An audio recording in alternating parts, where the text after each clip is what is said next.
मनीष एक auto rickshaw चलाता था। जब वो 15 साल का था तब उसके पिता का देहांत हो गया। इसी कारण मनीष को ही घर की जिम्मेदारी उठानी पड़ी और कॉलेज की पढ़ाई छोड़कर पिता के ऑटो चलाने का काम मनीष ने संभाल लिया। मनीष की बड़ी बहन सुलेखा की शादी में जो उसके पिता ने कर्जा लिया था, उसे उतारने के लिए मनीष ने अपना घर भी बेच दिया और माँ के साथ किराए के घर में रहने लगा। मनीष की बड़ी बहन अपने ससुराल में खुश है। इस बात की उसे बहुत तसल्ली है। माँ, सुलेखा दीदी का मेरे मोबाइल पर फोन आया है।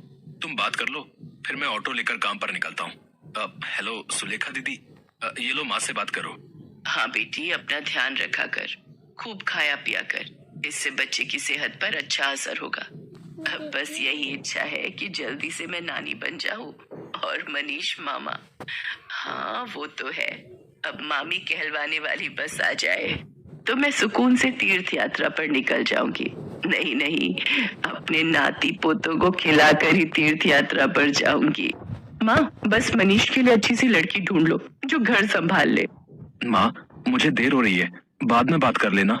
अच्छा सुलेखा, मैं तेरे से बाद में बात करती हूँ, मनीष को देर हो रही है।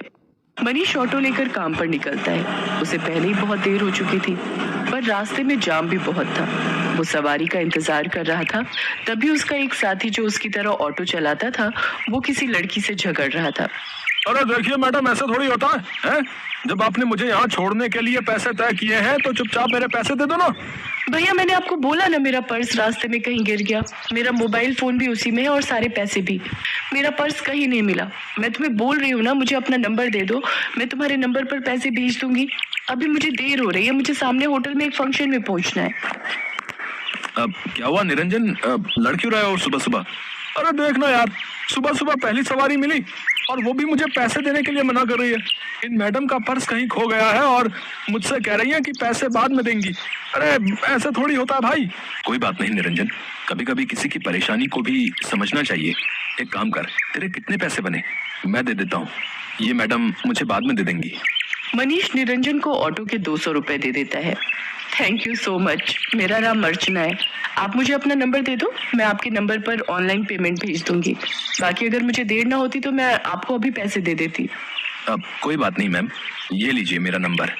अर्चना नाम की वो लड़की मनीष का मोबाइल नंबर ले लेती है और अगले दिन मनीष के मोबाइल पर पैसे ट्रांसफर कर देती है। आपके पैसे मैंने अकाउंट में भेज दिए हैं, आप चेक कर लीजिए। और कल के लिए एक बार फिर से थैंक यू, आपने अनजान होकर भी मेरी मदद की। अर्चना और मनीष बात करने लगते हैं। अर्चना को मनीष से बात करना बहुत अच्छा लग रहा था। उसके बाद एक दो बार अर्चना की मुलाकात मार्केट में मनीष से हो ही जाती है। धीरे धीरे दोनों दोस्त बन जाते हैं। मनीष को पता चलता है कि अर्चना एक बहुत ही अमीर खानदान की लड़की है, तो वो उसे समझाता है। अर्चना, तुम बहुत ही अमीर खानदान की लड़की हो। तुम में और मेरे में जमीन आसमान का फर्क है। मैं एक मामूली ऑटो रिक्शा चलाने वाला गरीब लड़का हूँ। तुम्हारा और मेरा यूं दोस्ती रखना ठीक नहीं है। प्लीज तुम मुझसे मत मिलो। तुम ना मिलने की बात कर रहे हो, और आज तो मैं तुम्हें अपने प्यार का इजहार करने आई थी। मैं तुम्हें बहुत पसंद करती हूँ मनीष। मैं अपनी आगे आने वाली पूरी लाइफ तुम्हारे साथ मिलकर जीना चाहती हूँ। कहते कहते अर्चना फूट फूट कर रोने लगती है और मनीष उसे गले लगा लेता है। अर्चना अपने मम्मी पापा से इस बारे में बात करती है और जबरदस्ती मनीष से शादी करने के लिए मना लेती है। इधर मनीष भी अपनी माँ और बहन से इस बारे में बात करता है और एक शुभ मुहूर्त में दोनों की शादी हो जाती है। अर्चना का स्वभाव बहुत अच्छा था। उसे इस बात से कोई फर्क नहीं पड़ता था कि उसकी ससुराल गरीब है। ना ही उसने कभी इस बात की कोई शिकायत की। अर्चना, तुम मेरे साथ शादी करके खुश तो हो ना? हाँ मनीष, मैंने तुम्हें दिल से प्यार किया है। मैं तुम्हारे साथ बहुत खुश हूँ। माँ जी, सुलेखा दीदी सब मुझे कितना प्यार करते हैं। मुझे तो महसूस ही नहीं हुआ कि मैं अपना घर छोड़कर आई हूँ। तभी अर्चना की सास भी आ जाती है। जीती रहो बहू, हम बहुत भाग्यशाली हैं कि इस घर को तुम्हारे जैसी बहू मिली। अर्चना भाभी, ये देखो, मैं आपके लिए नई साड़ी लाई हूँ। आज आप शाम को कीर्तन में यही पहनना। सुलेखा दीदी, ये साड़ी तो बहुत सुंदर है, ठीक है, पर एक शर्त पर। आज आप मुझे खुद तैयार करोगे, प्रॉमिस? अर्चना की बातें सुनकर सुलेखा की आंखों में आंसू आ जाते हैं। उसने कभी सोचा ही नहीं था कि उसे इतनी प्यारी भाभी से इतना प्यार और सम्मान मिलेगा। सचमुच कुछ ही दिनों में अर्चना ने सबके दिल में एक अलग जगह बना ली। अब तो अर्चना के बिना कोई भी नहीं रहता था। सुलेखा के बेटा पैदा होता है। इधर अर्चना भी गर्भवती हो जाती है। अर्चना के माँ बनने के बारे में जब उसके मम्मी पापा को पता चलता है तो वो उसे मिलने के लिए उसके ससुराल आते हैं, पर अर्चना का घर देखकर दोनों ही मुंह बनाने लगते हैं। अर्चना, तुम अपने मम्मी पापा के पास बैठो, रसोई से चाय और नाश्ता मैं ले आती हूँ। क्या बात है अर्चना, तुम इस हालत में भी घर के काम खुद ही करती हो? तुम्हारे घर में कोई नौकर चाकर नहीं है क्या?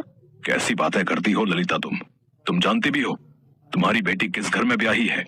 यहाँ 2 वक्त की रोटी खाने के लिए भी सोचना पड़ता है। एक टाइम की सब्जी दूसरे टाइम खाते होंगे ये भला क्या नौकर चाकर रखेंगे? नहीं पापा, ऐसी कोई बात नहीं है।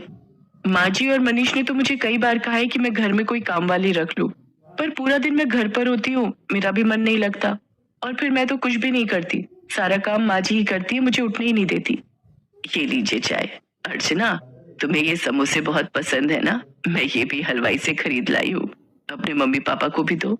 नहीं, मैं ऑयली फूड कम खाती हूँ। और अर्चना, तुम भी ये सब मत खाया करो, तुम्हें इस टाइम में जूस फ्रूट्स ये सब लेना चाहिए।